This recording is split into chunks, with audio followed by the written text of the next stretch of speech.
Esta es la tarde en el continente americano. Cuando anochece en Europa y amanece en Asia, así cae la tarde en el continente americano y transcurre la noche y el amanecer en el resto del mundo. La tarde. Hola, bienvenidos a la tarde de NTN 24, el canal de las Américas. Soy Idania Chileno. Como siempre, un gusto y un compromiso compartir con ustedes cada día.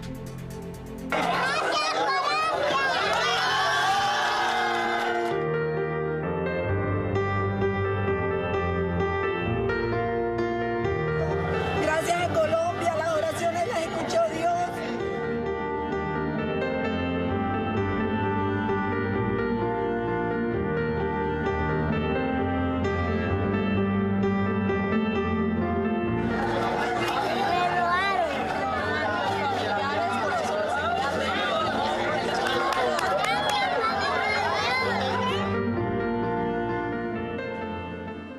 Las primeras imágenes y las primeras palabras en libertad de Cristo José, el pequeño de 5 años, que fue liberado hoy luego de permanecer secuestrado desde el miércoles pasado. La historia de este pequeño, que mantuvo en vilo a toda Colombia, comenzó el 3 de octubre, cuando llegaba al colegio y fue raptado. En el corregimiento de Guamalito, en el departamento norte de Santander, fronterizo con Venezuela. Desde ese día inició una intensa búsqueda por parte de las autoridades, que se vio acompañada por manifestaciones de solidaridad, marchas y vigilias que pedían su pronto regreso. Lo que ustedes ven en pantalla es el esperado encuentro del menor con su madre Diana y con su padre Edwin Contreras, quien es el alcalde del municipio El Carmen.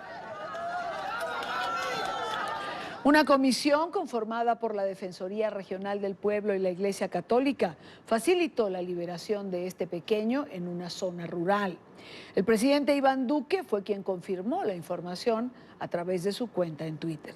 NTN 24, en el lugar de la noticia, como la ha estado en todos estos días, allí en el corregimiento de Guamalito, lugar donde hoy esta familia está de celebración. Diana Coronado se encuentra allí. Diana, buena tarde para ti. Hoy sí que son buenas tardes. Y Dania, buenas tardes. Hoy sí que son buenas tardes en Guamalito. Y así lo dice también Edwin Contreras, que es el papá y que nos está acompañando en esta tarde. Ya estamos más calmados, y Dania, ya pasó un poco el júbilo, la ansiedad, la pena, el dolor, el llanto. Fueron 7 días de secuestro de Cristo José, desde el momento que se lo robaron justo enfrente, o lo secuestraron justo enfrente de su escuelita. Edwin, gracias por estar en directo con NTN 24. Hemos estado en esta transmisión continua junto con Noticias RCN. Cuéntenos, ¿cómo fue esa liberación? Bueno, muchas gracias a todos los medios nacionales y locales, departamentales. Pues me tomó, fue una manera sorpresiva ese operativo que había. Cuando me dirigía nuevamente al puesto allá digamos, de operaciones que tenía el ejército, porque en el día de la noche, en la noche anterior, nos venimos como impotentes, como que no podíamos hacer nada después de todo un sacrificio de estar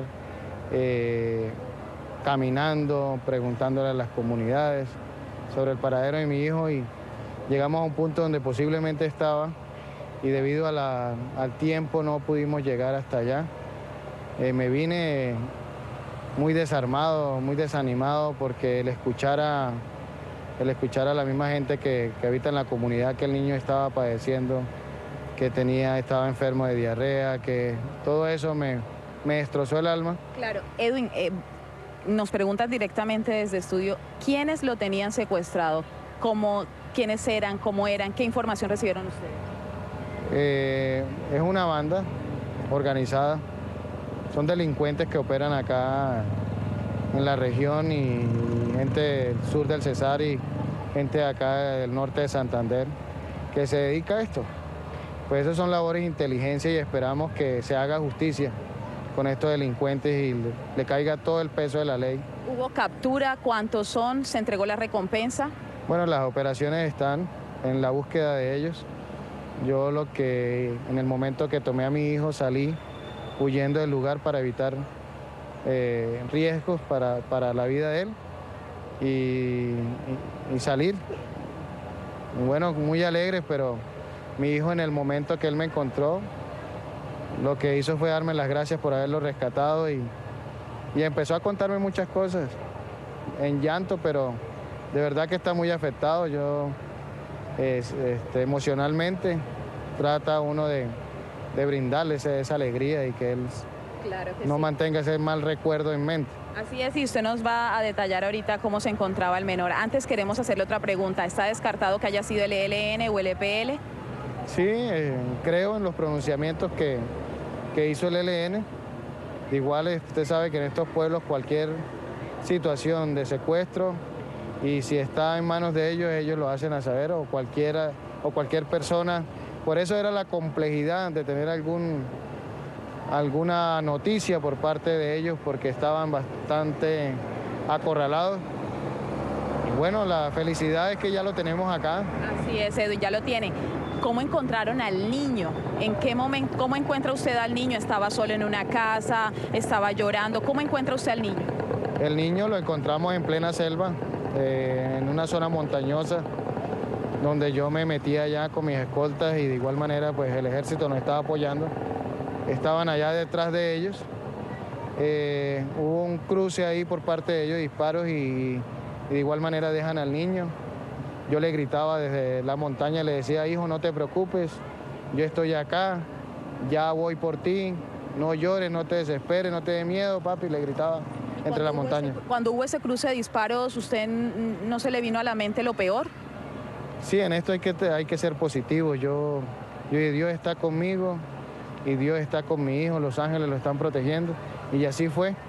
Ellos emprendieron la huida, dejaron a mi hijo botado, y ahí fue rescatado y ya puesto en mis brazos y salir de él lo más rápido que fuera para...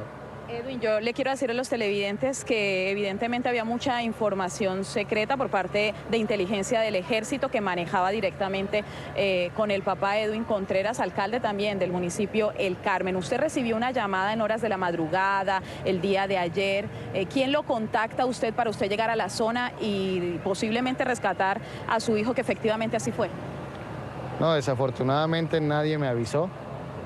Pero sí hubo un trabajo muy bueno por parte de las comunidades, donde me informaban: Edwin, pasó esto, el niño lo tenían en tal lado, y ahí fue donde se empezó a desplegar prácticamente las tropas especiales en esta operación y labores de inteligencia que fue acordonando la zona para no permitirles vía libre a ellos y pudieran salirse con las suyas. Entonces, debido a ese desespero y el tiempo de lluvia, el niño me dijo que había pasado en selva, que él había aguantado mucho frío. Y pues no se las creía, porque él dijo: papi, ya me llevas para casa, yo no quiero seguir acá, yo tengo mucho frío. ¿Qué horas era más o menos cuando a usted lo llaman o cuando usted ya le grita a su hijo desde las montañas colombianas? ¿Y qué horas son, cuánto tiempo pasa para que su niño esté en sus brazos? Bueno, no fue llamada, prácticamente nos metimos, porque eso me tomó sorpresivo. Cuando yo iba en la camioneta rumbo al centro de operaciones allá en alta montaña, se me atraviesan varios soldados apuntando a la camioneta. Ellos pensaban que de pronto era una camioneta que tenían los bandidos en la zona, porque no la reconocía muy bien, y nos hicieron abrir la puerta y yo les dije que yo era el papá del niño, que yo era el alcalde. Entonces ahí es donde me informan que el niño lo estaban pasando por una zona montañosa y por un camino ahí, y nos bajamos de una y salimos rumbo hacia allá donde nos dijeron, y gracias a Dios pues las operaciones se hizo de la mejor forma y bueno, el niño salió sano y salvo de allá. Gracias, Edwin. Esta es apenas la primera conversación que tenemos en directo desde el momento que entregaron la liberación y Dania. Aquí hubo júbilo, como le dije, usted vio la transmisión directa que hubo por Noticias RCN, la gente gritaba: Cristo José, él salía como un héroe en los hombros del tío, de la abuela, todos querían saludarlo, todos querían abrazarlo, se comporta incluso como le heredó la vena política, Edwin. Pero bueno, nosotros seguiremos aquí entrevistando a la familia. De hecho, ahorita en pocos minutos habrá una peregrinación y más tarde una Eucaristía. Nosotros seguimos aquí pegados a la familia. Y Dania. Gracias, Diana. Lo transmitió RCN, nuestro canal aliado, pero también NTN 24 estuvo en vivo cuando llegaba Cristo José, cuando llegaba con su papá y cuando fue recibido por su mamá Diana. Gracias, Diana. Contentísimos, por supuesto, por este desenlace. Un abrazo a la familia. Qué bueno que este haya sido el final de esta historia. Buena tarde para ustedes. Ha sido la cobertura de Diana Coronado, una cobertura intensa y extensa y, por supuesto, satisfechos por este final feliz que mantuvo en vilo a Colombia, como bien lo decíamos hace unos minutos. Son las 5:13 minutos en la costa este de los Estados Unidos. Revisamos otras noticias en la agenda informativa del día. Es noticia la ex vicepresidenta de Guatemala, Rosana Valdetti, que este martes fue condenada a 15 años y 6 meses de prisión por corrupción. La exfuncionaria, capturada en 2015, recibió sentencia por el caso conocido como Agua Mágica. Se trata de un fraude millonario al Estado para limpiar un lago contaminado con productos que terminaron siendo agua con sal y cloro.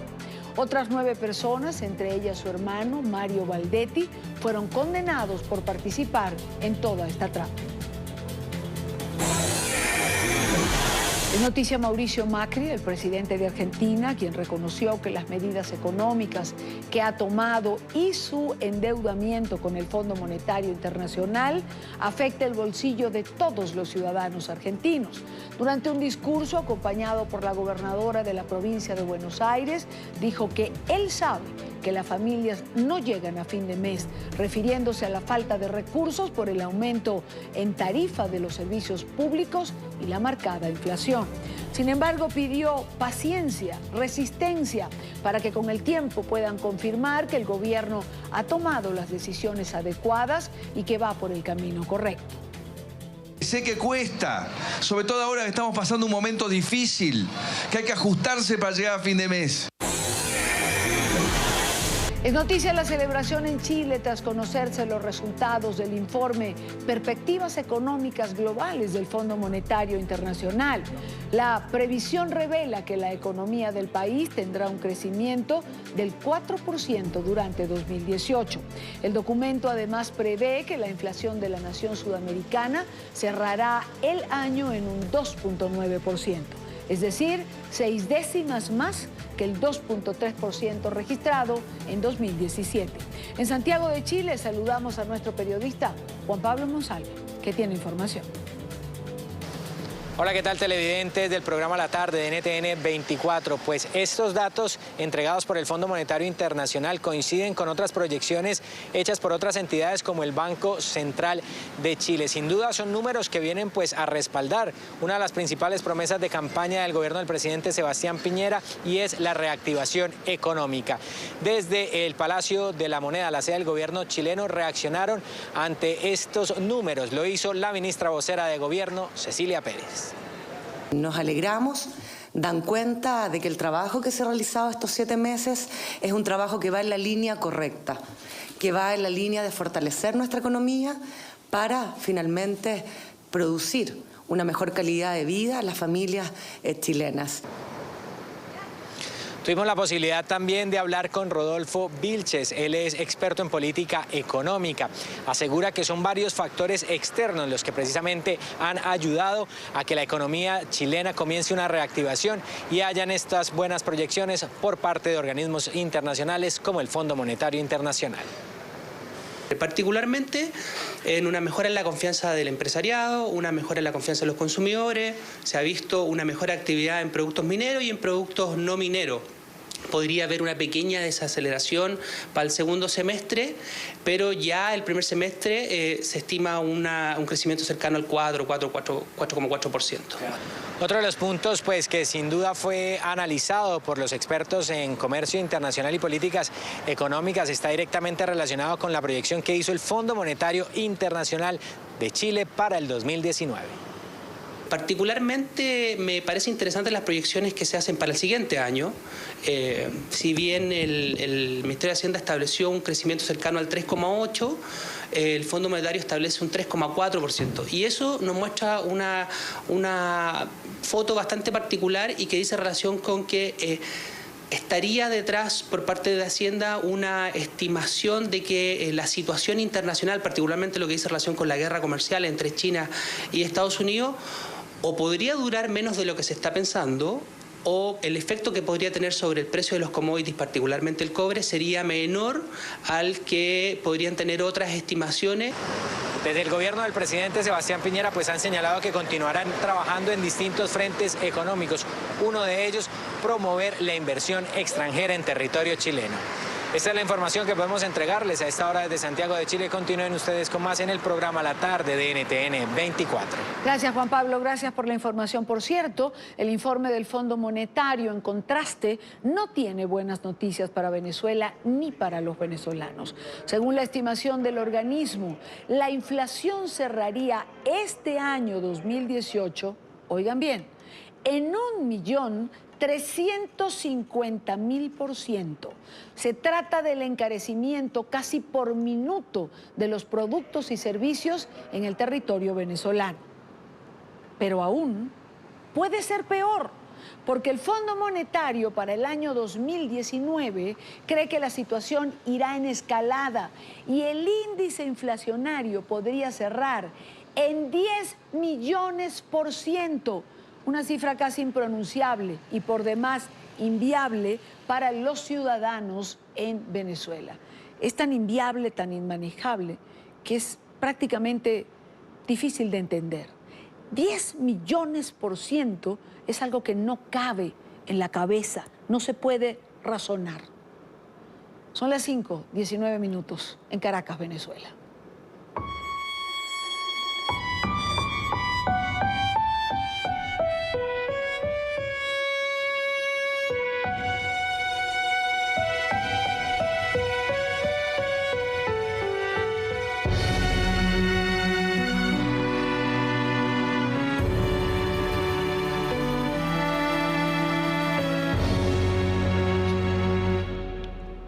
Con profundo dolor y sed de justicia, la oposición venezolana ha despedido al concejal opositor Fernando Albán.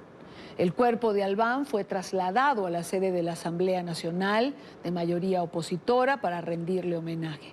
Los parlamentarios denuncian que el político fue torturado antes de su presunto suicidio por funcionarios del Servicio de Inteligencia y exigen que se aclare su muerte. Este es un informe de Oliver Fernández desde el Parlamento en Caracas. Así fue trasladado el concejal Fernando Albán desde el Cementerio del Este hasta la Asamblea Nacional. Sus familiares no pudieron contener la tristeza ante la pérdida. En Capilla Ardiente, cada minuto los diputados iban rindiendo homenaje, mientras que en la sesión el diputado Juan Miguel Mateus aseguró que se trató de un vil asesinato y no de un suicidio. Pero la verdad es que el domingo por la noche lo torturaron. Después de asesinarlo, pretendieron simular suicidio como forma de derrotarlo, como forma de derrotar su conciencia, y lanzaron el cuerpo sin vida desde el piso 10º de la sede del SEBIN en Plaza Venezuela. El diputado Mateus también señaló que el sacrificio del concejal Fernando Albán no será en vano. La sangre de Fernando Albán es fermento de libertad y de democracia. Descansa en paz, Fernando, porque tu sacrificio no será en vano.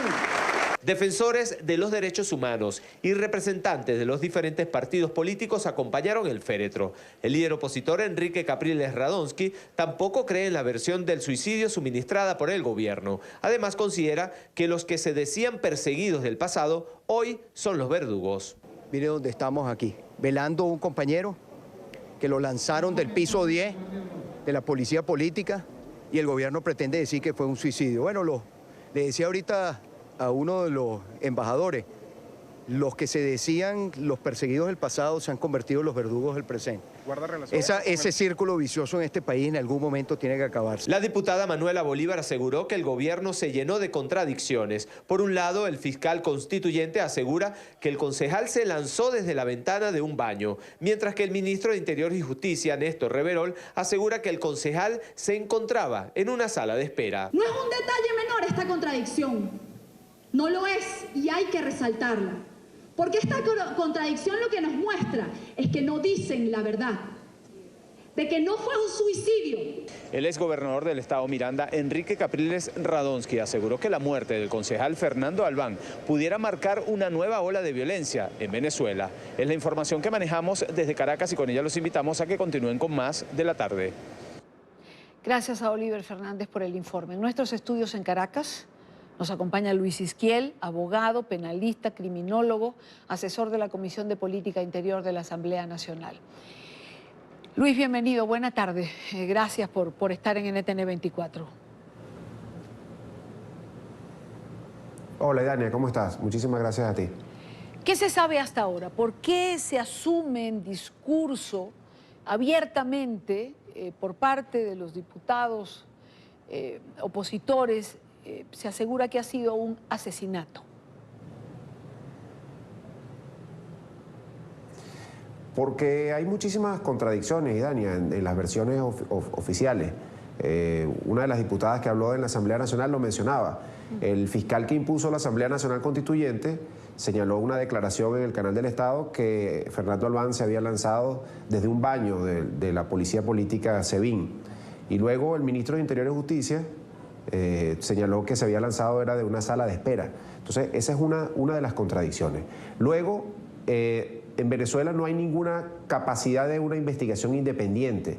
Este fiscal es espurio, lo impuso un órgano también inconstitucional como la Asamblea Nacional Constituyente, pero además ya se pronunció en las primeras horas, de los primeros minutos de conocido la muerte de Fernando Albán, ya él se pronunciaba por la tesis del suicidio. Es decir, es una persona que está completamente descalificada para investigar nada acá. Por otra parte, Dania, hay otra serie de cosas que llaman muchísimo la atención. La sede política, desde donde murió Fernando Albán, hay muchísimas cámaras de seguridad, porque el gobierno no ha mostrado hasta ahora ninguna imagen del supuesto suicidio de Fernando Albán. Hay informaciones periodísticas, yo las escuchaba hoy, señalando que los policías del SEBIN fueron a los alrededores del edificio donde murió Fernando Albán, quitándole los celulares a mototaxistas que estaban abajo, a gente que estaba en los hoteles aledaños, es decir, tratando de borrar no se sabe qué cosa. Entonces, todas estas cosas llaman muchísimo la atención y es por eso que surgen todas estas tesis que señalan que no fue un suicidio, sino un asesinato. Ahora, Luis, ha sido entregado el cadáver a la familia.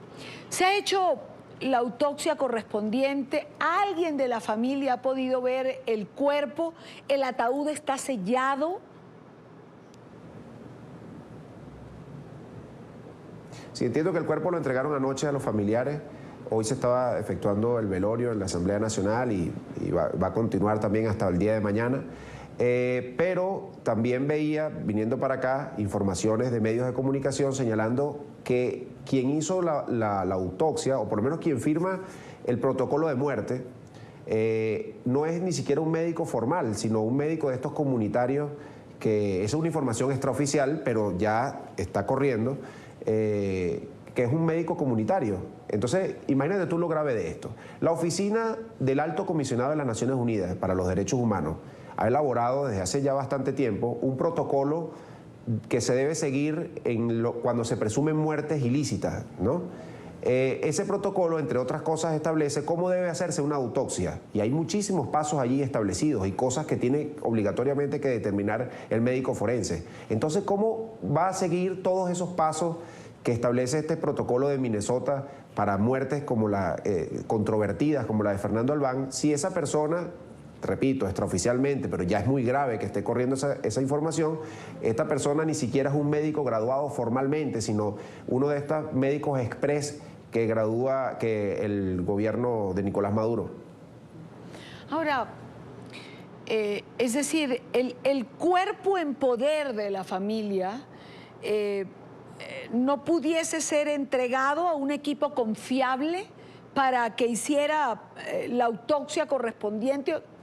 Es decir, un estudio que fuese creíble para los venezolanos. Fíjate, yo creo que desde el punto de vista legal eso no es posible porque esa autopsia tendría, según nuestro ordenamiento jurídico, que ordenarla, valga la redundancia, un juez. Un juez que en este caso el juez que lleve la investigación. El problema es que aquí no hay ninguna justicia independiente y dudo que un juez de estos del sistema de justicia secuestrado por Nicolás Maduro vaya a autorizar una autopsia independiente. Y entonces aquí viene un punto muy importante. En Venezuela no hay ninguna posibilidad hoy en día de que aquí se realice una investigación seria, independiente, autónoma, porque todas las instituciones del sistema de justicia están secuestradas. Entonces aquí hoy hubo un debate en la Asamblea Nacional y entre otras cosas la Asamblea Nacional acordó solicitar al Alto Comisionado de las Naciones Unidas, al Comité de Derechos Humanos de las Naciones Unidas y al Secretario General de la OEA que designen un grupo de expertos, una comisión de expertos para que sean los encargados de investigar la muerte de Fernando Albán. Y también se le solicitaba al régimen de Nicolás Maduro que permita el ingreso de estos expertos, que es la única manera, repito, de que aquí se determine la verdad de lo ocurrido. Nicolás Maduro en días pasados había señalado que Michelle Bachelet, la alta comisionada de las Naciones Unidas para los Derechos Humanos, tenía las puertas abiertas. Pero hoy vi un comunicado de su oficina señalando que ya habían hecho la solicitud de ingreso al país y no habían tenido respuesta del régimen de Nicolás Maduro. Entonces, habría que ver si eso se va a quedar en el discurso o si de verdad van a permitir que por lo menos la oficina de la alta comisionada pueda venir acá con un grupo de expertos y entre otras cosas, entre otras violaciones de los derechos humanos ocurridas acá en Venezuela, pueda investigar la muerte de Fernando Albán. Claro, ahora para investigar la muerte, si viene un grupo de expertos, si lo trae la ONU, hay que preservar el cadáver. Hasta ayer se dijo que iba a ser cremado. ¿Esto ha sido desechado? ¿Puede hacerse sin el consentimiento de la familia? Bueno, sería el deber ser, pero ¿qué ha pasado con eso que se afirmó? Bueno, nuestro ordenamiento jurídico impide que un cadáver sometido a una investigación penal sea cremado. Y hubo el temor de que eso ocurriera, pero anoche le fue entregado el cuerpo de Fernando Albán a sus familiares. Ahora lo que procedería, a mi entender, es una exhumación del cadáver, porque entiendo que el entierro va a ser mañana. Entonces, si se logra conformar esta comisión de expertos internacionales y el régimen de Maduro logra, cosa que dudo, permitir el ingreso de estos expertos, esos expertos podrían, a través de médicos forenses, realizar una exhumación del cadáver y determinar allí las causas de la muerte, porque hay señalamientos muy graves, Idania. Ahí escuchábamos al ex candidato Enrique Capriles Radonsky señalando que él cree que lo lanzaron del piso 10 de la policía política. Y acá esas dudas no se van a aclarar sin una investigación independiente, imparcial. Y el régimen de Nicolás Maduro va a tener que cargar sobre sus hombros todas estas presunciones de asesinato que hoy están en la sociedad venezolana y en la comunidad internacional también. Y yo me pregunto y le hago un llamado a todos estos políticos de izquierda de este continente y del mundo que todavía siguen apoyando al régimen de Nicolás Maduro, si es progresismo, si es de izquierda, detener a una persona un día y que a los 3 días aparezca tirado de un piso 10 y que sin ningún tipo de investigación seria se diga que fue un suicidio. ¿Es eso progresismo? ¿Es eso la izquierda latinoamericana, la izquierda mundial? ¿Es eso lo que apoyan?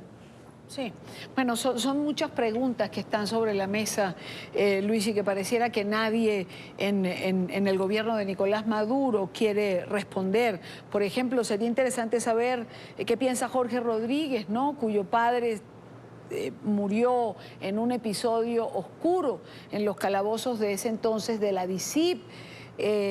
Y digamos que esa ha sido una carga emocional que los hermanos Rodríguez han tenido a lo largo del tiempo. ¿Les parece que este suicidio está clarísimo, que no hay nada que investigar?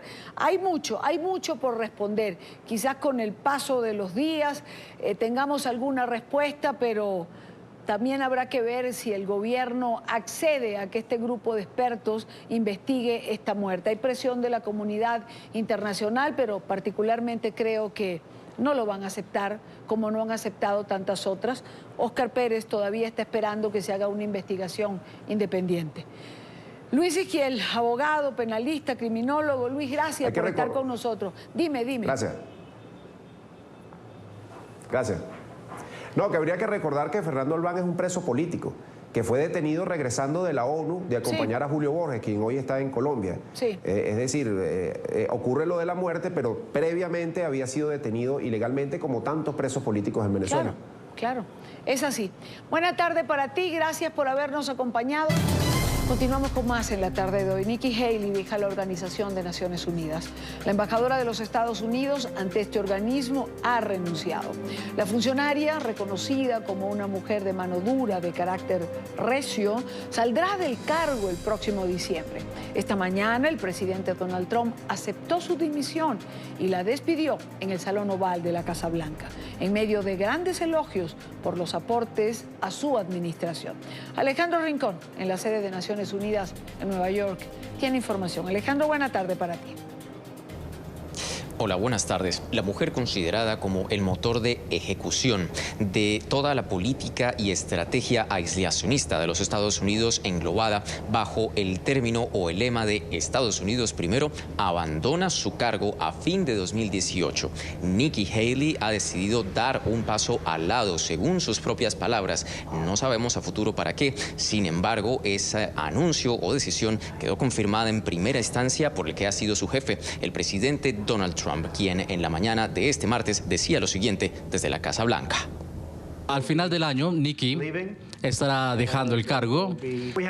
Bueno, nosotros tenemos varias personas que lo harían muy bien. Es un cargo grandioso, Nikki lo sabe. Y creo que ella ha ayudado a que sea un mejor cargo, que tengamos una mejor posición. Creo que le ha traído más glamour a lo que era el cargo hace unos años. Y ella ha hecho del cargo algo muy glamuroso, un cargo mucho más importante. A diferencia de las declaraciones que el presidente Trump ha entregado en el pasado sobre otros integrantes de su administración, ese discurso sobre Nikki Haley tuvo un tono diferente, conciliador y sobre todo de reconocimiento a lo que ha sido su trabajo en las Naciones Unidas. Nikki Haley a su momento describió en los siguientes términos qué hay detrás de esa decisión. Estoy muy emocionada, miren estos 2 años, lo que ha pasado en estos 2 años con Estados Unidos en la política exterior. Ahora Estados Unidos está siendo respetado. Quizás a los países no les gusta lo que hacemos, pero respetan lo que hacemos. No estaré abandonando el cargo hasta final de año. Mi meta es dejar todo en orden para el próximo embajador que llegue, pero es un gran día para los Estados Unidos. El anuncio sobre la renuncia tomó por sorpresa no solo al cuerpo diplomático aquí en el interior de la Organización de Naciones Unidas, sino también al propio liderazgo de la entidad. La Secretaría General de la ONU dijo no tener conocimiento previo sobre esta decisión de la embajadora Nikki Haley. Incluso el propio portavoz del secretario general confesó que esta noticia la encontraron o se dieron cuenta de ella a través de los reportes de los medios de comunicación. El portavoz del secretario general aseguró lo siguiente sobre la forma como Naciones Unidas interpreta esta decisión. El secretario general no estaba al tanto del anuncio. Lo aprendimos básicamente aquí, igual que ustedes, a través de la prensa. El secretario general y ella tenían una muy buena relación de trabajo. Ellos trabajaron para superar los momentos más difíciles entre los Estados Unidos y la ONU. El secretario general tiene sus posiciones sobre el cambio climático, sobre la necesidad de apoyar a ACNUR. En el tema de los refugiados, estas posiciones no han cambiado. Y la embajadora Haley representaba las posiciones de su país, pero creo que tenían una muy buena relación laboral. La Secretaría General de Naciones Unidas considera que hasta el fin del término de Nikki Haley continuarán trabajando mano a mano en distintos asuntos de enorme importancia para la comunidad internacional. Entre tanto, o desde ahora, empieza ya a despertarse una nueva saga de incertidumbre y sobre todo de especulación en términos políticos, dado que poco tiempo después del anuncio de la renuncia empezaron a barajarse ciertos nombres como posibles reemplazos para Nikki Haley. Han empezado a sonar, por ejemplo, algunos personajes personajes como el asesor de seguridad nacional John Bolton o incluso la propia Ivanka Trump, la hija del presidente, se ha mencionado como una de las posibles candidatas a ser la sucesora de Nikki Haley. Será finalmente el presidente Trump el que tome esa decisión y la anuncie, según lo ha considerado, en 2 o 3 semanas. Es todo lo que tenemos para ustedes por ahora. Continúen con más en la tarde.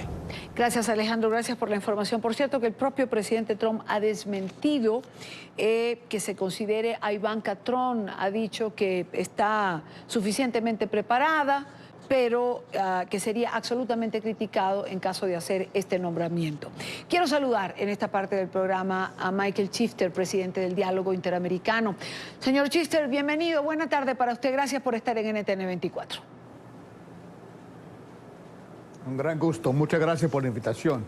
Señor Chifter, una mujer exitosa, ¿por qué renunciar introspectivamente, aunque se habla de que esta renuncia ya la había presentado hace 6 meses? Las propias autoridades en la ONU han señalado que no tenían ningún conocimiento. Una mujer que ha sido reconocida por su eficiente labor dentro de este organismo.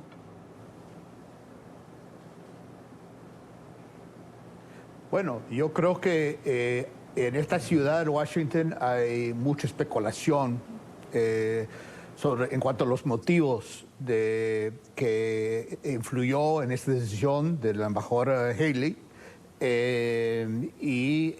Hay distintos factores que podrían haber contribuido a esto. Uno es un poco alejarse de la decisión hace algunos años de confirmar Brett Kavanaugh, la Suprema Corte, porque obviamente ha generado una reacción de muchas mujeres contra el presidente Trump.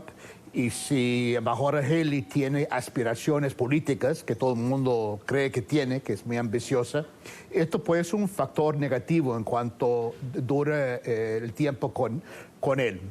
Eso puede ser un factor. Otro factor es que acaba de salir algunos informes que un poco plantean algunas interrogantes sobre algunas prácticas de ella, de tomar vuelos con pago con dinero público para fines privadas. Entonces, no sé si es cierto o no, pero eso también es otro factor. No explica exactamente la decisión de ella, pero yo creo que el punto de partida para cualquier explicación es que ella es muy calculadora, muy ambiciosa, y es la única persona en el gabinete de presidente Trump que tiene alta aprobación, no solamente en el Partido Republicano, pero el Partido Demócrata también. Entonces, y otro factor que se especula es que puede haber sido algún choque, diferencias de política con John Bolton, consejero de Seguridad Nacional en la Casa Blanca, que tiene una personalidad muy fuerte y que es un actor muy importante en la política exterior. Eso también podría ser un factor, pero no se sabe, creo que nadie sabe, solo la embajadora Haley sabe por qué tomó esa decisión en este momento. Sí, a ciencia cierta no se sabe. Ahora, también entre las hipótesis que se manejan, también habría una frase de Haley donde señala que no siempre estaba de acuerdo con el presidente Trump, no en todo estaba de acuerdo, y que cuando no estaba prefería hablarlo con él personalmente, y que esto había creado cierta fricción. También pudiésemos agregarlo a las hipótesis que están sobre la mesa. Sí, es cierto. Mientras que en algunos temas hay coincidencia total sobre Israel, por ejemplo, sobre Irán. Sí. Realmente no hay ninguna distancia entre ella y el presidente Trump. En otros temas, como Rusia, ella ha sido mucho más dura que el presidente Trump en su política, en sus declaraciones sobre Rusia. Y esto podría haber causado alguna fricción con algunos asesores cercanos al presidente Trump. Entonces no coinciden en todo, y creo que el tema de mujeres y cómo ha defendido a Kavanaugh y todo frente a esa controversia para ser un juez en la Corte Suprema también creo que hay diferencias en ese sentido también. Entonces, yo creo que hay diferencias en política, pero ella ha sido muy hábil también en algunos temas muy importantes para este presidente, como Israel, el apoyo de Israel y la crítica a ese régimen iraní, también apoyado totalmente. Entonces, ella ha combinado apoyo con algunos temas que discrepan con la administración. Ahora, en todo caso, si fricción o no, distancia o no, el evento de hoy igual fue importante. Es decir, el presidente la despide en la oficina oval con palabras de elogio, cosa que no es tan frecuente en el presidente Trump. Le reconoce los aportes a la administración. Hay quien dice que esto también, señor Chifter, puede haber sido dentro, quizás recuperar un poco o dejar sobre la mesa que el presidente también puede valorar el trabajo de una mujer, digamos, por la mala imagen que le queda de Kavanaugh en el manejo hacia lo femenino. Sí, yo creo que lo que pasó con su renuncia fue muy raro en esta administración, sí. Porque en otros casos es la única coincidencia de todos, como otros funcionarios. Digo, es la única coincidencia de todos. Claro, nunca así es, nunca ha tenido un tratamiento así de esa manera en la Casa Blanca como ella ha recibido del presidente Trump. Entonces, hay algo que es distinto en este caso. Y nuevamente lo que ella dijo hoy, elogiando los grandes logros del presidente Trump, que estamos mucho mejor respetados por el mundo que antes, en 2 años. Yo creo que es una manera de acercarse y dar confianza a la base de apoyo del presidente Trump, que ella está con ellos, pero al mismo tiempo dejar el puesto, dejar el cargo en este momento, también revela a otros, gente más moderada, que ella no está 100% contento y conforme con la política del presidente Trump. Entonces, ella está un poco tratando de buscar ese equilibrio, de reforzar el apoyo con la base, elogiando a Trump, pero al mismo tiempo dejando el cargo por varios motivos para mostrar que es una persona mucho más globalista, si quiere llamarlo así, que mucha gente de Trump. Entonces, yo creo que hay que analizar los motivos y esta decisión de embajadora Haley en términos políticos, pero porque lo que todo el mundo coincide es que ella es muy calculadora y está pensando en su futuro político. Si no en 2020, tal vez después en 2024, pero yo creo que tiene mucho talento político y yo creo que hay que entender esto en ese contexto.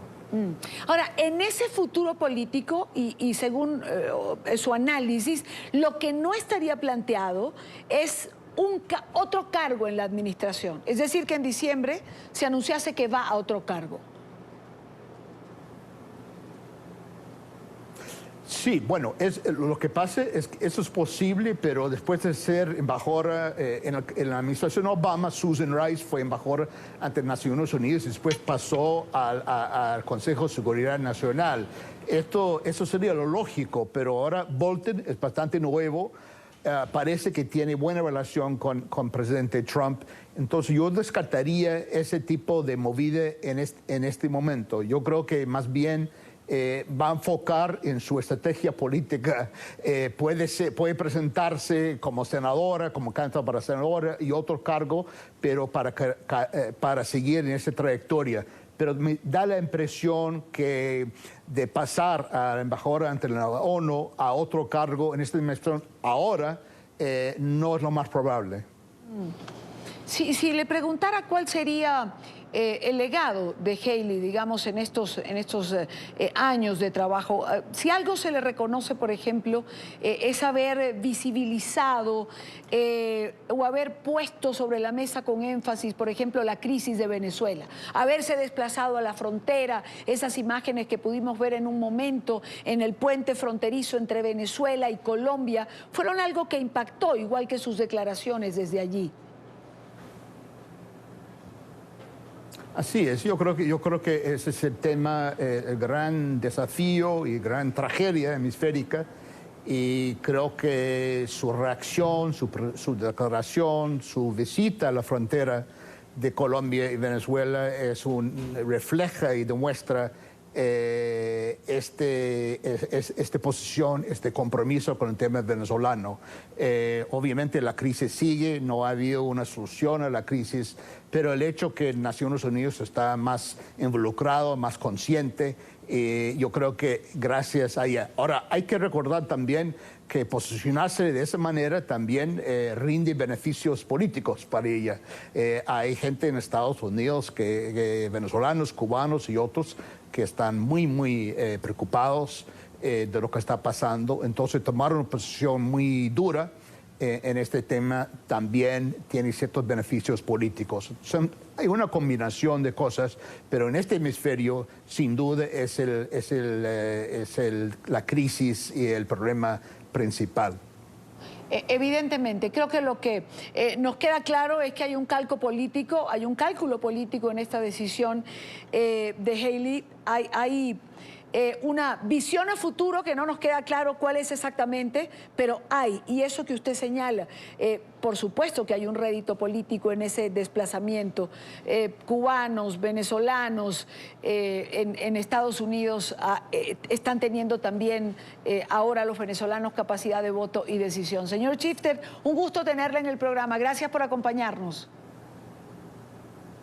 Muchas gracias a usted, muy amable, gracias. Muy buena tarde. Michael Schifter, presidente del Diálogo Interamericano. 4:55 minutos en Quito. Continuamos en la Unión Americana. Brett Kavanaugh fue recibido con protestas en su primer día como nuevo juez de la Corte Suprema de los Estados Unidos. Un grupo de mujeres se manifestó en los exteriores del tribunal para rechazar que un acusado de agresión sexual asumiese el cargo. En Washington, nuestra periodista Emiliana Molina tiene más información. Emiliana.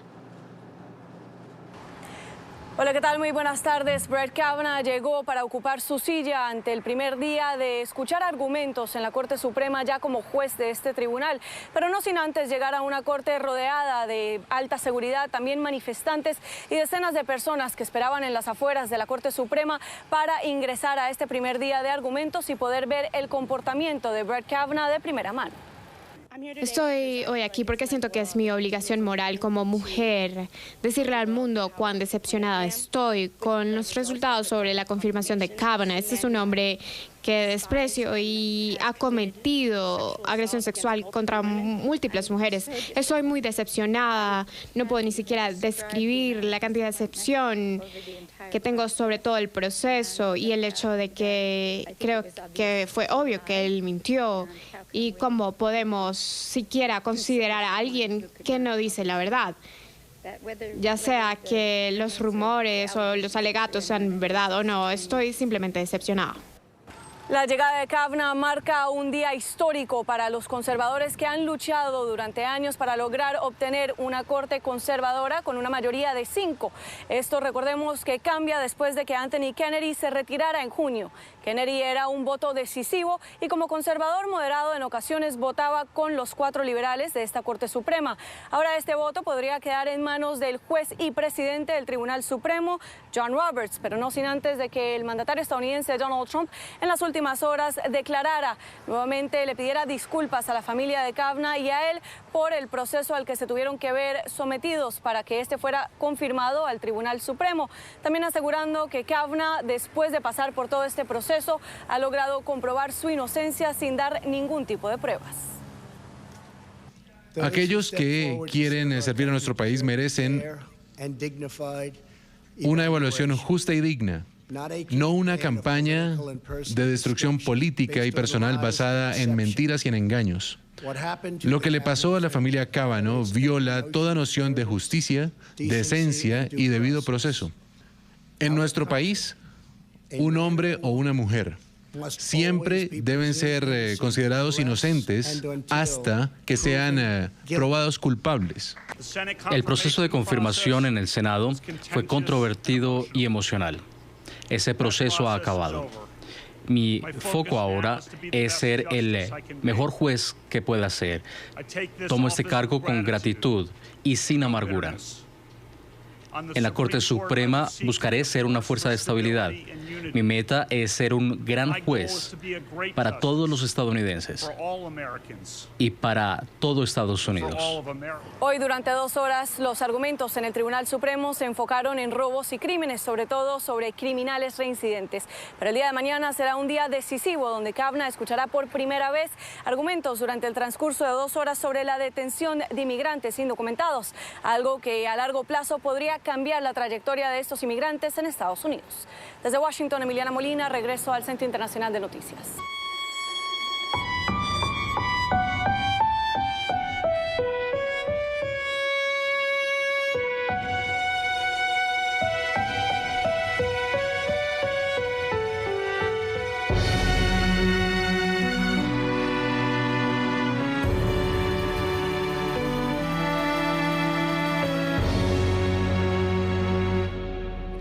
Son imágenes que corresponden a la llegada del féretro con los restos del concejal Fernando Albán a la Asamblea Nacional, donde recibió un homenaje por parte de los diputados de oposición.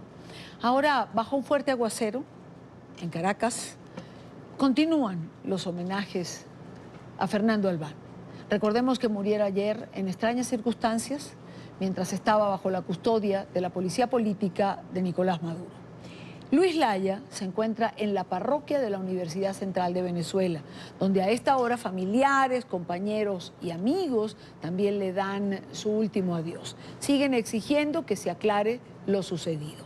Lamentablemente el aguacero es muy fuerte, no nos engancha la señal, pero tenemos a Luis por teléfono. Luis. Hola, Dania, sí, buenas tardes. Estamos acá desde la parroquia universitaria de la Universidad Central de Venezuela, en la ciudad de Caracas, donde se lleva a cabo el velorio del concejal del municipio Libertador, Fernando Albán. Este velorio inició luego de que terminaron los actos en la Asamblea Nacional de la República. Él va a estar acá hasta el día de mañana, cuando el cardenal Uroso Sabino oficiará una misa y luego será trasladado para darle cristiana sepultura a su cuerpo. Durante todo el día ha habido muchísimo movimiento con este caso. Primero, temprano en la mañana, en la morgue de Bellamonte, donde sus familiares acudieron a buscar el acta de defunción del concejal. Posteriormente a la Asamblea Nacional, en donde, ya ustedes pudieron observar todos los homenajes que se les realizaron allá. Y pues ahora, acá en este velorio en la parroquia universitaria, pues recordemos que todos sus conocidos, todos sus compañeros de trabajo, todas las personas pues que tenían cercanía con el concejal, afirman que era una persona con muchísimas creencias religiosas y asimismo era una persona muy entregada al trabajo social. Él lo hacía desde esta parroquia universitaria y por eso el velorio se está llevando a cabo en este lugar. Acá ha habido presencia durante toda la tarde de diputados de la Asamblea Nacional, los familiares del concejal y su esposa y sus hijos, quienes no pudieron venir a Venezuela para poder estar acá presentes. Aparentemente tampoco lo podrán hacer por el día de mañana, pero su madre, su padre, sus hermanos y algunos otros familiares que han estado presentes durante estos actos. Asimismo, como bien les comentaba, diputados a la Asamblea Nacional de distintos partidos, hace algunos minutos llegaron acá al lugar los distintos alcaldes de la ciudad de Caracas, del municipio de Chacao y Baruta principalmente, el alcalde de Latillo, me parece haberlo visto acá en el lugar, y pues otros dirigentes, gran cantidad de personas Luis, se han acercado al lugar, varias visitas se han realizado. Te escucho, Dani. Luis, hablaste con el abogado, nos interesa saber qué dijo el abogado, cuáles son los datos que se manejan, qué pasa con la autopsia, cuéntanos de eso. Es correcto, conversamos hace algunos minutos con el abogado Joel García, él es el abogado que representaba a Fernando Albán en esta imputación que se le realizaba por el caso del magnicidio frustrado en contra del presidente de la República, Nicolás Maduro. Él nos comentaba que no han podido tener acceso al acta, al expediente de este caso, por lo tanto no han podido ver el informe de la autopsia, más sí el acta de defunción, que fue lo que le entregaron a los familiares. Ellos le exigen que pues no solamente se queden con este expediente y esta investigación que realizaría el Ministerio Público, sino que puedan también adelantar otras investigaciones que realizaría en parte la Comisión de Política Interior de la Asamblea Nacional y con médicos independientes para poder verificar, para poder concluir realmente qué fue lo que ocurrió. Pero te dijo el abogado cuál es la causa de muerte en este informe que ellos vieron. Sí, la causa de muerte especificada en el informe, en el acta de defunción, es politraumatismos, traumatismo cráneoencefálico severo, politraumatismo generalizado cerrado, tanto toracoabdominal como pélvico, y shock hipovolémico, que sería por haberse desangrado internamente. Esto especifica que el motivo de la caída de la muerte habría sido caída libre, es decir, lo que se había especificado por parte del fiscal general de la República de la Asamblea Nacional Constituyente, William Saab, como que se habría lanzado al vacío desde un 10º piso. El acta de defunción establece esto. Sin embargo, ellos exigen que se pueda llevar a cabo la exhumación del cuerpo luego de que se realice el sepelio mañana. Ellos estarían iniciando el proceso para que un poco más adelante se pueda realizar esta investigación con médicos independientes, con médicos que serían también promovidos por ellos, para poder llegar a tener la certeza de qué fue lo que ocurrió. Asimismo, también ellos exigen que en el edificio del Servicio Bolivariano de Inteligencia Nacional, ubicado en Plaza Venezuela, hay muchas cámaras de seguridad, no solamente en el edificio, sino en los alrededores. Ellos exigen poder revisar estos videos para constatar qué fue lo que ocurrió, porque aseguran que en estos videos se vería con total claridad el exterior del edificio, el lugar en donde indica que él habría saltado al vacío. Entonces, ellos exigen poder ver estas imágenes y que esto sea buena parte de la investigación que se realice. Gracias, Luis, gracias por la información, gracias por estar con nosotros. Más adelante quizás volvamos contigo. Luis Laya, allí en lo que es estos actos o estos homenajes que se hacen a Fernando Albán, este concejal que muriera en extrañas circunstancias. Nos acompaña en esta parte del programa Luis Ortega Díaz, fiscal general de Venezuela en el exilio. Fiscal, buena tarde, gracias por estar aquí. Hola, Idania, ¿cómo estás? Bueno, sorprendida, creo, como todos, un poco impactada con lo que ha ocurrido con este concejal. Usted escribía en su cuenta de Twitter el día de ayer que la muerte de este concejal es una muestra más del talante criminal del régimen. Y quiero comenzar por allí. ¿Por qué? Primero quiero dirigirme a los familiares del concejal para enviarles mis sentidas condolencias, porque es lamentable que los venezolanos sigan muriendo a manos de la tiranía que ejerce el poder en Venezuela. Nicolás Maduro, Delcy Rodríguez, Gustavo González López e Iris Varela. Todos ellos son responsables de la muerte de este concejal, de Fernando.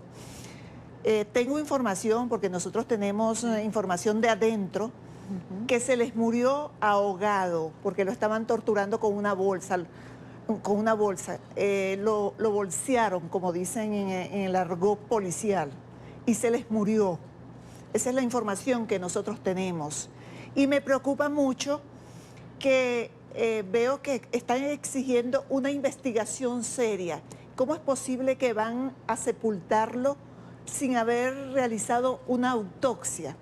Hay que hacerle en este momento para determinar las causas de la muerte del concejal.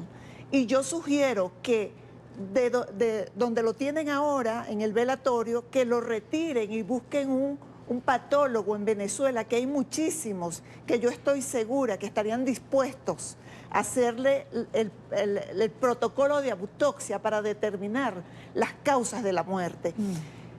Esto se puede determinar ahora y después, pero es que yo no entiendo en este momento cómo es eso que hay una investigación por parte del Ministerio Público. Incluso yo le quiero enviar un mensaje a los fiscales, que yo sé que hay todavía muchos fiscales honestos y honorables. Miren, no se vayan a prestar para una componenda en este caso. Ahí estamos en presencia de un delito de lesa humanidad. Hay tortura y además de eso, muerte.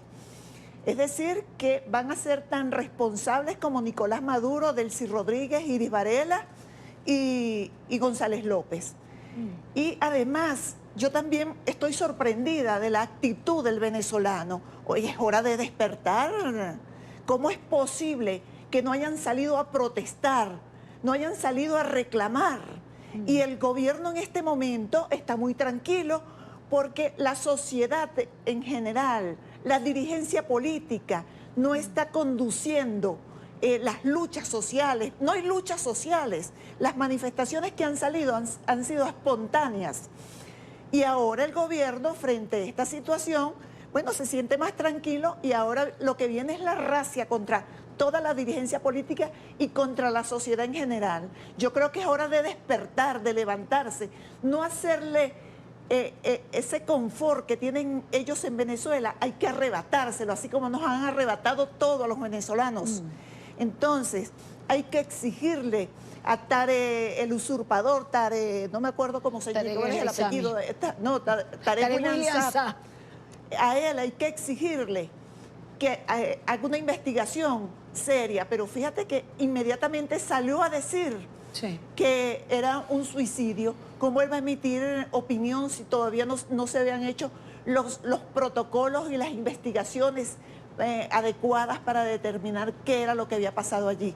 Entonces yo veo una pasividad en el venezolano. Con esa tranquilidad y esa pasividad no vamos a resolver la grave crisis que tiene Venezuela, la fuga de venezolanos por todo el planeta y dejándole todo el país a estos delincuentes que están allí, porque es una delincuencia organizada, eso no es Estado, es un Estado forajido ya. Entonces, no solamente que están obligando a los venezolanos a irse de su patria, sino que también los que se quedan allá los están matando de hambre, por desnutrición, por falta de alimentos, y ahora también los secuestra la policía política o cualquier policía y lo matan en los calabozos o en los pasillos o en cualquier oficina. Varias cosas de lo que ha dicho inicialmente. Comencemos por la información desde adentro. La que señala o la que le dicen que muere asfixiado, bolseado, por una bolsa en la cabeza. Es decir, que Fernando Albán fue sometido a torturas y esto ocurrió el domingo, porque entiendo que el abogado nos decía ayer, hablé con él el sábado, el domingo es que esto ocurre y se le fue la mano. Sí, fíjate lo siguiente, hay detalles que sobre la hora que lo vio su abogado, de verdad que eso desconozco, pero todo el proceso contra el concejal estaba viciado de nulidad, porque es una detención ilegítima, eso es un pase de factura del desgobierno que hay en Venezuela, de los delincuentes que hay en Venezuela frente al poder, porque este concejal se tomó una foto con Julio Borges. Ese es el motivo por el cual lo detienen. Lo que pasa es que ahora todo lo que ocurre en el país, a toda persona que quieran perseguir, torturar, desaparecer, matar, y ya están aprendiendo cada vez más, están volviéndose técnicos en el tema de la tortura y de la muerte de venezolanos. Todo el que quieran perseguir, van a decir que estaba involucrado en el tema de los drones.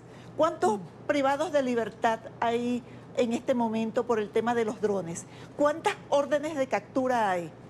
¿Alcanzan a 100? ¿Tú crees que un plan de esa naturaleza lo van a organizar 100 o más personas? Mira, eso es absurdo. Entonces, yo, de acuerdo a la información que nosotros tenemos, mira, en principio ellos estaban muy asustados porque, bueno, se les murió una persona. Pero ya, ellos dicen que no va a pasar nada. Mira, van a un acto velatorio cuando deberían estar exigiendo la autopsia con presencia de médicos de la confianza de sus familiares o de sus... Pero ¿será que no pueden, fiscal? ¿Será que, es decir, nosotros hemos visto, vemos las imágenes con el ataúd, con el cuerpo que le fue entregado, pero ¿será que no pueden, que están allí, que no les dejan control? Porque hablaba con Luis Isquiel hace un rato y él recuerdo que me decía, lo que procede es la exhumación. Es decir, pareciera que no se tiene el control sobre lo que va a pasar en este momento. Sí, la diputada Delsa Solórzano tiene mucha experiencia en este tema. Sí. Incluso el doctor Luis Isquiel también. Sí. Yo creo, y desde aquí les hago un llamado a ambos y a todos los abogados. En Venezuela, si algo tiene, son penalistas que manejan muy bien esta materia. Sí. En este momento ellos tienen que pedir la presencia de patólogos a los fines de hacerle la autopsia y que lo trasladen a la morgue de Bellomonte y que allí se hagan acompañar de sus patólogos, de su confianza, para que puedan constatar lo que está ocurriendo con el cadáver. O sea, lo que vayan extrayendo del cadáver. Claro, el cadáver seguramente está fracturado, hay fracturas, hay presencia de hematomas por la caída, pero hay que determinar si antes de la caída ya había perdido la vida. Entonces, eso solamente lo puede determinar una prueba científica, que es la autopsia que se practica sobre el cadáver. ¿No es sospechoso que, por ejemplo, este informe lo firme un médico comunitario? Cuando por la gravedad del caso tendría que ser firmado, no sé si por un patólogo, usted sabrá más que yo de estas cosas, pero un médico comunitario. No es correcto. O sea, eso lo vicia de nulidad, porque un médico de esos integral, primero que no estudian anatomía, tiene que ser un patólogo, un experto que determine la causa de la muerte. Y eso solamente lo puede hacer alguien que tenga estudio y conocimiento y pericia en eso. Porque, es más, hay patólogos que recién comienzan con su carrera, no tienen la misma experticia de aquellos que tienen muchos años, bueno, que han autopsiado 100, 200, 500 cadáveres. Entonces, yo creo, y en Venezuela hay muchísimos, y patólogos honorables, anatomopatólogos, como se les llama, honorables, honestos, transparentes, que yo estoy segura que estarían dispuestos a practicar o presenciar la autopsia de este caso. El miedo, evidentemente, puede afectar a mucha gente en Venezuela, a los profesionales, a la familia. Es decir, estamos ante un régimen que no da explicaciones de cómo muere alguien que estaba bajo su custodia. Es decir, el miedo es un factor que está determinando también la actuación de muchos venezolanos. Pero es que el miedo deberían tenerlo ellos. Ellos son los que deberían tener miedo, porque los que están cometiendo delitos es Maduro, Delcy Rodríguez, González López, Iris Varela, Diosdado Cabello. Ellos son los delincuentes. Ellos son los que están perseguidos por todo el planeta. Ellos son los que están cometiendo delitos fuera y dentro de Venezuela. No puede ser, vamos a revertir esa situación, pero hay que mostrar fuerza y exigir los derechos. Pero fiscal, nos pueden decir igual que es muy fácil decir eso afuera y no adentro. Yo lo dije dentro y estando en el cargo. Lo dije dentro. Y yo he relatado muchas veces el tema de Juan Pernalete, que Jorge Rodríguez, Ernesto Villegui, Delcy Rodríguez querían que yo manifestara que lo había matado un compañero con una pistola de perno. Yo le dije, no, yo no puedo decir eso porque las experticias revelan otra cosa, que fue la Guardia Nacional. Hasta le mostré los videos, mira dónde está el video que lo mata la Guardia Nacional. Pero ellos actúan así, ellos actúan como delincuentes y ellos quieren, bueno, esa es la delincuencia organizada, que se mantienen allí porque saben que si alguno delata al otro o va contra el otro, pone en riesgo todo, se pone en riesgo toda la estructura delincuencial. Ahora, usted dice, me llama la atención la pasividad del pueblo venezolano. A mí también. Lo tengo que decir, por la dimensión de este caso, por la tragedia que significa, porque es un crimen más finalmente, sobre lo cual no se tiene claridad, y al no haber claridad todo el mundo puede dudar y puede especular. Pero ¿a qué se debe esa pasividad? ¿Qué cree usted que está pasando en relación a la pasividad? Han venido esclavizando al pueblo con los instrumentos que han utilizado para esclavizarlo. Ahorita la gente se preocupa por buscar comida, sobre todo los de menos recursos, porque la comida que llega es a través de la bolsa CLAC, aparte del costo de la vida, los salarios, la inflación. Fíjate que ayer... La gente que ha salido, que es muchísima. Sí, pero ayer el Fondo Monetario Internacional hacía una proyección para 2019, 10 millones % la inflación. Eso es para inaudito. Es inaudito. Yo no me lo puedo imaginar. Es decir, es una cifra que no puedo manejar. 10 millones% de inflación. Es algo que es inmanejable. Y fíjate que eso es una política, no es que Maduro no sabe eso, claro que lo sabe, pero eso es una política diseñada, estructurada, pensada, un plan de exterminio contra la población, un genocidio contra la población. O sea, te voy a matar, si tú no estás conmigo, yo te voy a matar y vas a estar pasando hambre. Y ellos gordos y barrigones, tú ves la barriga de Diosdado y de Maduro, gordos, barrigones, disfrutando con ostentaciones, y tú ves al pueblo pasando hambre. Y la gente en cualquier espacio lo que está es quejándose y reclamando por transporte, por salud, por seguridad, por alimentos, por lo que sea. Pero en Venezuela de verdad que el deterioro cada día es peor. Tengo 2 o 3 temas que no quiero dejar de lado, ya que tenemos la oportunidad de conversar. Más allá de esta nueva tragedia que está afrontando el pueblo venezolano, como es la muerte del concejal Fernando Albán, en circunstancias que hasta ahora para nada están claras. Ha circulado un borrador de lo que sería una nueva constitución que aprobaría la constituyente ilegítima en el mes de noviembre. Y en paralelo, usted está proponiendo a la Asamblea Nacional una enmienda constitucional. ¿Para qué? ¿Por qué? ¿Cómo, dicho coloquialmente, cómo se mastica eso? Okay. Sí, fíjate, supuestamente viene una nueva constitución. Eso es clandestino. O sea, no le han mostrado a nadie quiénes son los que están discutiendo, cuál es la propuesta. Yo no sé si tú recuerdas que nuestra constitución participamos todos. Sí, claro. Recuerdo mujeres, indígenas, gente de la cultura, trabajadores. Todo el mundo hizo su aporte. Sí. Todos los factores de poder incluyeron su aporte dentro de esa constitución. Eso fue una constitución abierta, donde hubo unos intensos debates. Bueno, ahora pretenden hacer una constitución a la imagen y semejanza de ellos, una constitución que pueda amparar los delitos que ellos están cometiendo, los delitos que comete Maduro, Jorge Rodríguez, Delcy, todos ellos, escondido, y también quieren votarla de esa misma manera. Recuerda que cuando la votaron a la Asamblea Constituyente, ellos lo hicieron por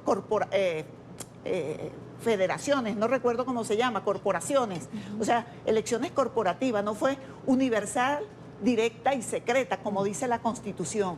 Ellos piensan hacer lo mismo con esta Constitución. Y yo veo con preocupación que el gobierno o el desgobierno, los delincuentes, los gángsters que están allí, son los que marcan la agenda, incluso le marcan la agenda a la oposición. Entonces ahora todos discutiendo en torno a si votaron o no la Constitución, un texto que nadie conoce. Es que eso no debe ser. Quien debe marcar la agenda somos aquellos que estamos en contra de la tiranía, en contra del despotismo, en contra de esta banda delincuencial. Y yo creo que la manera de proteger, resguardar nuestra Constitución es enmendando la misma, incorporando dentro del texto constitucional, puede ser en el artículo 350, en cualquier otro artículo, que se incorpore que esa Constitución no podrá ser modificada, enmendada, ni reformada, ni cambiada, sino hasta dentro de 5 o 10 años. Eso corresponde al debate para hacer eso. Y por lo menos generar una bandera de lucha y marcarle la agenda que los que estamos en contra de quienes detentan el poder, es marcar la agenda y que se abra el debate y unificar a los actores políticos y sociales en torno a una bandera. Y después, por supuesto, vamos contra el tramposo CNE, porque una enmienda no puede ser votada por ese organismo tan tramposo como es el CNE y quienes están al frente de él. Entonces, hay que buscar entonces el mecanismo para votar esa enmienda y proteger a la Constitución, que no puede ser a través del CNE, o sea, el organismo rector en materia electoral en Venezuela. Por otra parte, usted ha denunciado, estaba yo al aire hace unos días, cuando me hizo llegar, estaba con la hermana con Rafaela Requesens, hermana del diputado Requesens, que está preso, y usted cursó a la Corte Penal Internacional una denuncia en relación a Requesens y en relación a Julio Borges. Recordémosla. Sí. Por cierto, que voy a intentar también nosotros iniciamos una investigación con ocasión a la muerte del concejal Fernando. Estamos armando el expediente con los elementos que podamos recabar de la información que obtenemos de Venezuela, copias. Y con respecto al caso de la detención arbitraria de Juan Requesens, diputado, sin que se le allanara la inmunidad parlamentaria, a través de un procedimiento expedito de 6 horas, 12 horas, donde lo expusieron públicamente a que se inculpara, o sea, su testimonio inculpándose sirvió para procesarlo penalmente. Imagínate, eso es una cosa inaudita en materia penal. Y también utilizaron el mismo mecanismo para inculpar al diputado Julio Borges. Con ocasión a eso, nosotros ampliamos la denuncia que presentamos ante la Corte Penal Internacional, que la presentamos el año pasado, en noviembre, que la ampliamos luego de la masacre, del asesinato de Óscar Pérez y su grupo, y hicimos una nueva ampliación con el caso del diputado Juan Requesens. Yo quiero recordarte que los presidentes que acudieron ante la Corte Penal Internacional recientemente y que posteriormente se sumó el gobierno de Francia, fundamentaron su solicitud en la denuncia que formuló el Ministerio Público, que formuló mi persona conjuntamente con el equipo. Entonces nosotros consignamos elementos que demuestran que ese hecho, esa acción ejecutada contra el diputado Juan Requesens es violatorio de los derechos humanos. Significa la continuidad y lo sistemático de la violación de los derechos humanos en Venezuela, y que además, mira cómo lo expusieron, eso es un irrespeto a la persona. O sea, tú tienes que honrar a tu enemigo, tú tienes que tratar con respeto a la gente. La honra es algo que pareciera no existir dentro de la revolución bolivariana. La honra y el respeto hacia el otro. Yo no quiero retomar el caso de Fernando Albán por lo siguiente. Fernando Albán muere en extrañas circunstancias, pero en manos de las autoridades. ¿Está garantizada la vida de los presos políticos en Venezuela después de esto? No, ni de los presos comunes. Yo no sé si tú recuerdas el caso de la cantidad de muertos que hubo en un centro de detención preventiva en El Rosal, en Valencia, en la Navaja Espínola, que hubo también una cantidad de muertos que no se sabe todavía cuántos son. Quien usurpa el cargo de fiscal dijo que eran 80, 60 y resulta que eran 127 o algo así, pero nunca dieron las cifras. Iris Varela lo que se ha encargado es de convertir en un antro los centros de detención preventiva y los centros penitenciarios.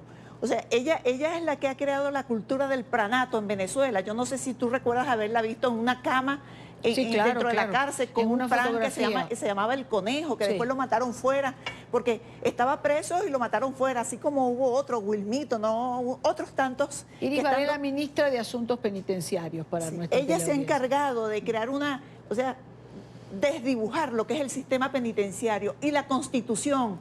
La ley, el Código Orgánico Procesal Penal venezolano establecen claramente que quien está al frente del régimen penitenciario, el sistema penitenciario, o sea, la ministra penitenciario, es responsable de todos los internos, estén en fase, estén en proceso o ya estén condenados. En todo caso, ella también va a ser denunciada ante la Corte Penal Internacional, por lo menos eso es lo que nosotros vamos a hacer. Será y responderá ante la justicia hoy, mañana o en algún momento va a responder ante la justicia por lo que ha hecho en Venezuela. Quiero agradecer a Luis Ortega Díaz, fiscal general de Venezuela en el exilio. Gracias por habernos acompañado de todo lo que hemos hablado.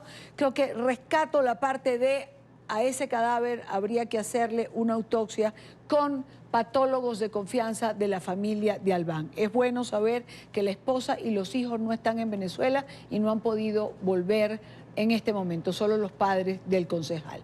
Hay cosas allí que no manejamos, es la información que no tenemos, pero la información que sí maneja la fiscal es que se les habría muerto asfixiado el concejal Albán, seguramente torturado en interrogatorios. Sí. Es la triste realidad de Venezuela el día de hoy. Gracias por haber estado con nosotros. No, gracias a ti y a mi Venezuela, a mi país, a mi gente, fuerza. Debemos tener empeño, valor para enfrentar esta tiranía. Tenemos la urgencia, el compromiso histórico de salir adelante a la protesta en la calle. Hay que retomarla, pero cohesionarla. No pueden ser que esas protestas sean aisladas. Tiene que ser una unión de todos los factores políticos y sociales. Gracias, fiscal. Gracias por estar aquí. Vamos a nuestro equipo de producción me dice que el líder del Movimiento Ciudadanos de España, Albert Rivera, ha pedido, está en Colombia, ha pedido que España se sume al grupo de 6 países que denunció a Nicolás Maduro ante la Corte Penal Internacional por delitos de lesa humanidad. El político español se ha reunido en Bogotá con el presidente de Colombia, Iván Duque, y uno de los temas de conversación ha sido la petición que ya se presentó y que fue promovida por el gobierno colombiano. El presidente Duque ha insistido en que los distintos gobiernos deben respaldar las presiones contra Nicolás Maduro en medio de la crisis política, económica y social que azota a los venezolanos. Esto decía Albert Rivera. Hemos hablado de la situación en Venezuela, que como ustedes saben se ha convertido también en un asunto interno también en Colombia. Estamos hablando de más de 1 millón de personas, de un éxodo, de un drama, que huyen de la tiranía de Maduro, que huyen del chavismo, que huyen de la pobreza, que huyen de la violación de derechos humanos. Y el presidente Duque fue el primero que levantó la bandera precisamente de llevar a la Corte Penal Internacional al chavismo y a todos los líderes que hayan podido cometer delitos de lesa humanidad.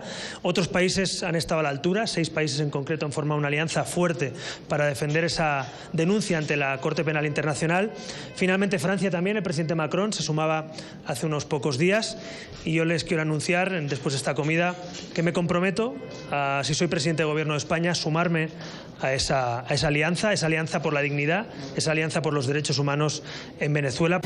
Alerta en México por la desaparición de niños en medio de la lucha contra el narcotráfico. Según el más reciente informe del Registro Nacional de Personas Extraviadas o Desaparecidas, por lo menos 6.600 menores han sido reportados como desaparecidos en los últimos 12 años, época que coincide con la implementación de la llamada guerra contra el narco.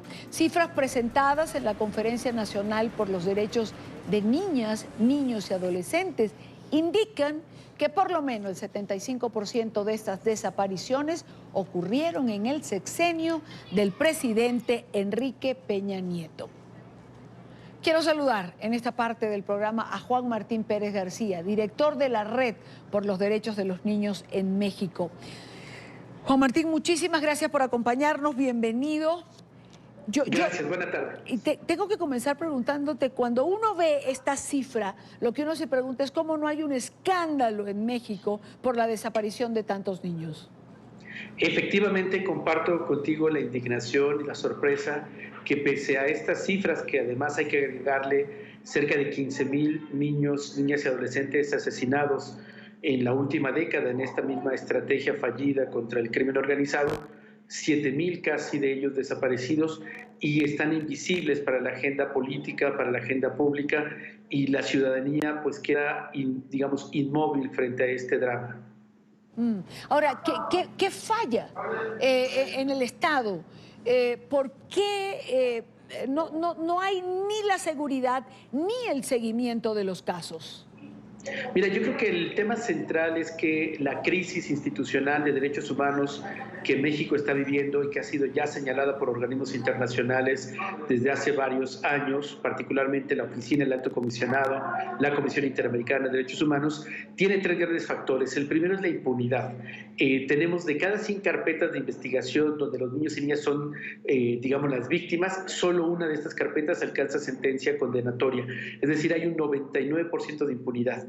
Segundo, las instituciones del Estado mexicano están frágiles en perspectiva de que se han convertido tristemente en instrumentos para violar los propios derechos humanos de las y los ciudadanos, empezando por la Procuraduría General de la República, las fiscalías estatales.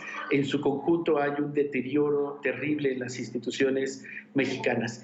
Y tercero, muy importante, tenemos escenarios de crimen organizado donde estos grupos tienen control no solamente territorial, sino también político y económico, que hacen que cualquier acción, por muy bien intencionada, o incluso funcionarios comprometidos que quisieran hacer algo distinto, no tienen cabida porque es tal la dinámica económica de violencia y de corrupción que impide que cualquier cosa pueda literalmente florecer ahí. De tal manera que lo que estamos urgiendo las organizaciones que luchamos por los derechos humanos es un cambio importante en la estrategia de seguridad, que ya no se siga militarizando el país como ha sido esta década. Estamos buscando el auxilio internacional y agradezco profundamente este espacio porque precisamente lo que necesitamos es indignación internacional y acompañamiento de Naciones Unidas para poder generar un contrapeso interno. Y por supuesto, pues necesitamos avanzar de manera contundente y muy evidente para acabar la corrupción que alcanza todo, el Poder Judicial, los parlamentarios, el Poder Ejecutivo. México realmente está viviendo una grave crisis que está afectando a todas y todos de manera sin igual. Ahora, Juan Martín, por otra parte, estos niños que desaparecen, ¿a dónde se supone que van? O sea, ¿a qué áreas del crimen organizado se les está desviando? Mira, no tenemos, digamos, investigación oficial porque estos casi 7,000 niños, niñas y adolescentes siguen desaparecidos porque no hay búsqueda de parte del Estado mexicano. Desde nuestra experiencia, de lo que hemos podido documentar en algunos casos paradigmáticos, encontramos claramente reclutamiento forzado por parte de los grupos criminales, fundamentalmente a varones, para dos sentidos: el procesamiento de sustancias en los campos de cultivo o laboratorios clandestinos, y también usarlos como informantes o vigías, halcones les llaman aquí coloquialmente. Las mujeres adolescentes, que tenemos una epidemia terrible de desaparición de mujeres adolescentes de 15 a 17 años de edad, son tristemente víctimas de trata con fines de explotación sexual. Y también hay un segmento de niños pequeños de 0 a 4 años que con alta probabilidad son vendidos o forman parte de adopciones ilegales.